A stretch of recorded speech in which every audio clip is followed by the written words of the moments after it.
Hey guys, it's Core Ross and welcome to 6 News. So yet again, time has flown by and the final season of Year 6 will be revealed in just a couple of weeks. So we're going to hit on all the official stuff that's so far been released for this season. So let's begin with the basics. We're going to be getting an Irish operator and we're going to be getting a rework to the map Outback. And most likely we'll be getting a 6 Invitational Battle Pass. Now this new season will be revealed at the 6 Major in Sweden, and that takes place between the 8th and the 14th, with most likely the reveal being on the 8th at the beginning of the event, as that is something they've started doing since last season.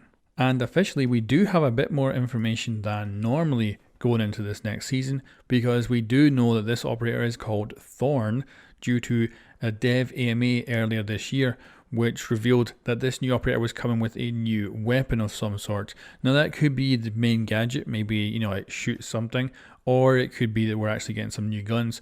And certainly the actual question that we're answering in that AMA was all about new weapons, so we might well be getting a new gun with Thorn.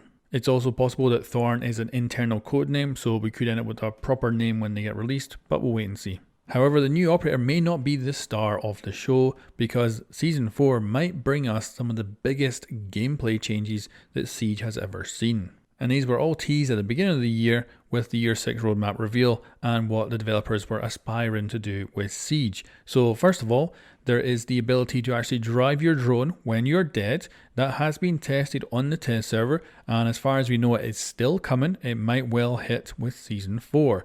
Another thing is attacker repick. This is where they can actually drone out the defenders and then change their operators to suit. So major change there in both those respects to Siege's gameplay and to the overall balance of the game, because they are trying to push it back more towards the attackers, because right now the defenders are a little bit more powerful than the attackers. But it's not all bad news for defenders, because Echo and Mozzie and Maestro will be able to control their gadgets when dead as well. But there's even more for defenders. They did tease a Goyo rework, and the look of it looked to be very early development, but that would mean that most likely it was planned to come out with Season 4, so that might well arrive too.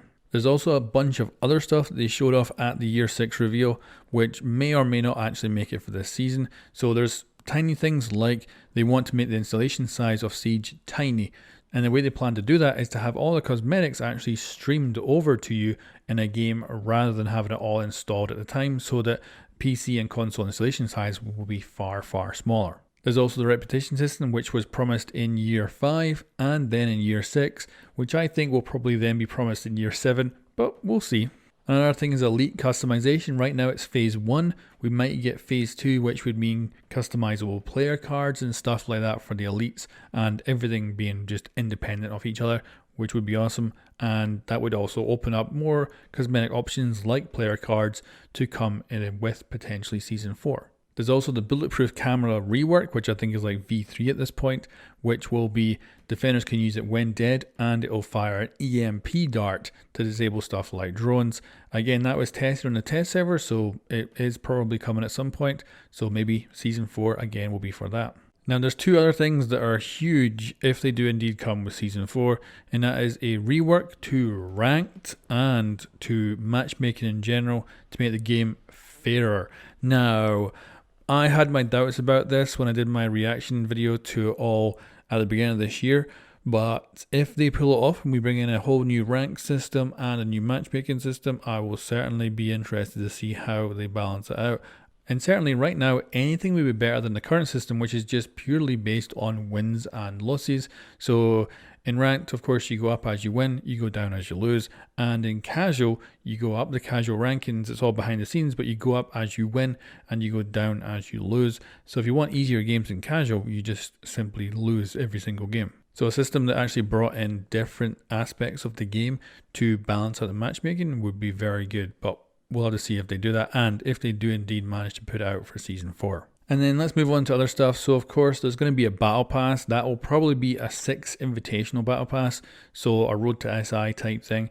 And then of course we'll have an event, which again will be a road to SI style event leading up to the 6 invitational next year in February. Of course the roadmap also shows 2 arcade playlists, but I kind of have a feeling the arcade playlists are getting left behind, and I'm not even sure if we'll get 1 in Season 4, let alone 2.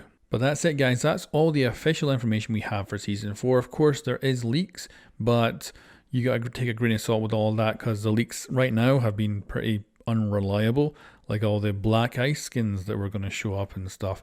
But yeah, the official information is actually quite heavy on this season, and it'll be interesting to see what actually does make it in from the year 6 reveal, if we are going to get the, being able to drive drones when you're dead and stuff like that, because if that comes in, that will be game changing. That is one of the biggest changes ever, and being an echo and being able to go around with your drone when you're dead will be amazing, and that'll be interesting to see how that changes the balance, if of course it happens.